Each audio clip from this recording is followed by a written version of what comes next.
Hey everyone. Today I do actually want to have a real talk about addiction and the recovery industry in general. How is it possible that we, as you know, people who won't get a vaccine because it's not 100% effective, allow a system that is 97% ineffective to be replicated and scaled throughout the country? I mean, I've been to some of the most, to the Passages Malibu, to a state-run facility and a hospital. Like, it, yes, there's nicer places, but it's all the same shit, to be honest. And you're getting the same minus luxury.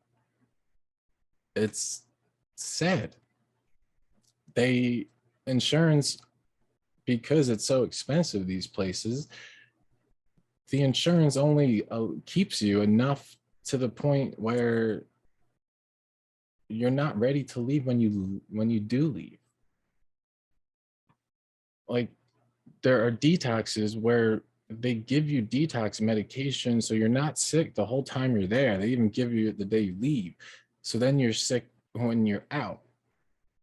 And what happens when you're sick at home? It's a lot easier to go back out, right? So you might as well not even waste money on that detox. Like, that is the dumbest thing I've ever heard. Like, who the fuck thinks that, okay, 5 days is enough to detox anyone, and then what? Just leave them on the street? They're gonna go back out. It's a given. And anyone who's going is gonna want to leave the first week or two, and they're gonna make up some excuse. It's just, it happens. But you know, I've been to so many, I've been all over. I've been through the cycle of the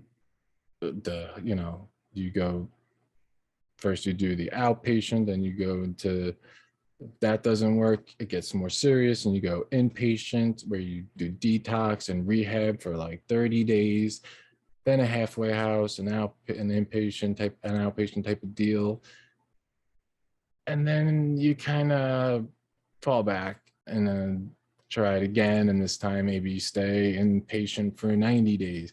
And I swear, like, I was so caught up in this pattern that it was just happening. And yes, I would have periods of success in between, but ultimately, once it's ingrained into your head, like, this is the only way, this is the only way, you don't seek out any other solutions. When I think everything in whole is all just,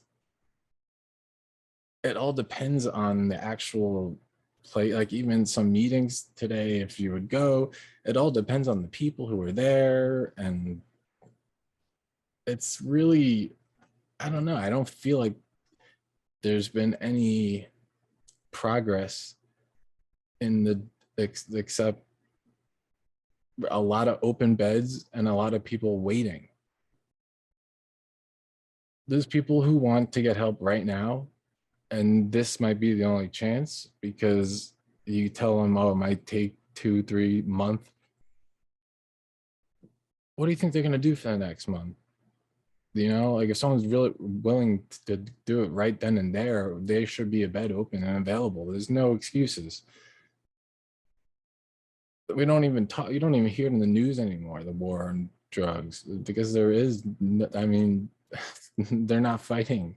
We're not even helping. And even the private facilities that may have a better chance, because they may offer more types of therapies. I had one at like 5 therapists, active therapist, psychotherapist, uh I think they even had a hypnotherapist, acupuncture, massage, like, that's, but I'm telling you, none of it kept me clean. None of it lasted. And even though they kept telling me this, but everyone said that I wasn't going to make it. They said that I was going to end up in, jails, institutions, and deaths. And it's tough. And for some reason, I was able to have the willpower to take everything that I've learned and get out of that cycle and pattern, and change it. I started focusing on learning new things. So not only was I stopped focusing on being an addict and relying on drugs and where am I going to get my next whatever, I set the mind that, that I can't do that. It's impossible, even though it was possible, but it's not an option, off the table. No, it's going to happen. And the more I focused on learning and the psychology and actually implementing these new skills and things into my life, all of a sudden one day I realized that there was a change, and I was like, oh shit, and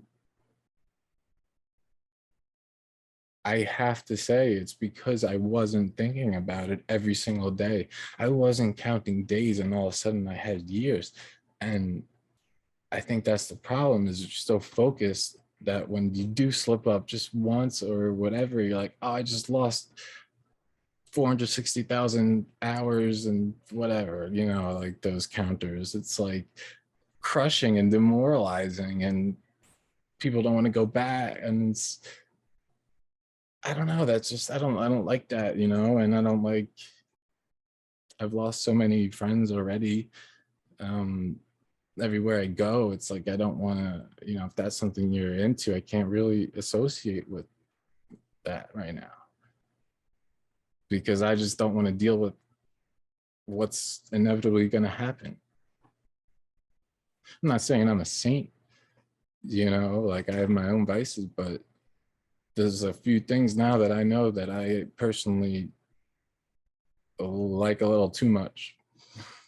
So I'm going to stay away from those. But why can't we change the systems that are in place so that not only are we getting these people off of the drugs, but we're giving them purpose. So when they leave with a skill, a new purpose. It's like they're leaving and now they have to start from scratch, and it's depressing and they have nothing.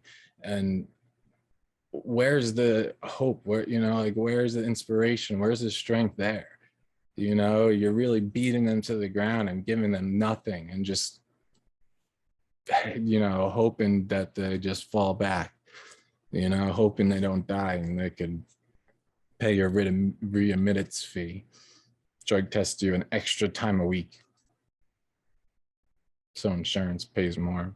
Yeah, there's a lot of corrupt shit that goes on, but I've seen it. I mean, I've been in meetings and have seen this transactions go down on how they overbill the insurance. But shit, if you're gonna overbill the insurance, at least fucking do a good job at keeping the kids fucking clean. This is ridiculous. It's 2022, and I'm the one that figured out a different way that worked better. But no one's gonna listen to me. No one's gonna believe that it could be replicated, because maybe it can't.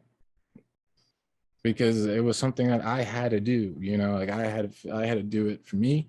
And I knew by doing it for me, it would ultimately benefit my family. And yeah, it wasn't, I don't know. I mean, as soon as I made up my mind and start making those simple changes, then yes, it was easy. It continues to be. And I've never been happier. My life's not perfect, but I've never been happier, which is the one thing they said. You will not be, if you don't, if you're if you're in one of these fellowships, they say, they call you dry dry drunk, dry whatever, and you're miserable all the time. Well, I'm a lot happier than people I see that go to meetings, I'll tell you that. And it has nothing to do with money. It's me in general. It's me waking up and being okay with me. You know, I own my mistakes. I'm growing. I'm continuing to get better and thrive and do what I need to do. It's just, why is it so hard to make these changes that could help the community, it could help society? Everyone knows what's going on, but no one's doing anything about it. There's this, everyone's focused on their own little story, and the stories that people are telling them, and all these places telling me that this is not gonna, this is the only way. A couple of them they literally had, they would gamble on who's gonna go out first, who's gonna die. Ironically, I know there was one of the places I went to, I won't name names. The staff, actually, one of them died first. And it's kind of fucked up, like the staff's betting who's gonna die. Why don't you say, if you think they're gonna die, then maybe you should go and talk to them more. Is if it's that obvious to you, if they remind you of you, then don't bet against them. Bet that they're going to make it, and make it your duty to try to help them. Obviously, don't do more than they're going to do, but push them, talk to them, tell them, you've been there. And right now that they're not thinking clearly, but they need a purpose. They need a reason. That's why, like, at the end of when all said was done, I was not only better mentally and physically, but I was equipped with a whole business and skills to help others, both personally and in business. So I think there's more than one solution. I do. I think they're all great. I think I picked up parts from everything that I've been through in my life. The additional, like, training and psychology, I just love learning this shit. There's a reason why we do these things. There's a reason why we get addicted, because it fills, almost 3 or all of our human needs. And that forms an addiction. And if we don't replace that, it's gonna fall back. Anyway, that was my take on the addiction right now. If you are struggling, if you slip up, just stop. Catch yourself one day. Come on, get right back. No one's gonna judge you. In fact, people will probably respect you. I mean, the drugs will always be there. The question is, like, do you want to always be there? Find your purpose. Find a purpose. Find something for you that essentially will, by accomplishing that, will also help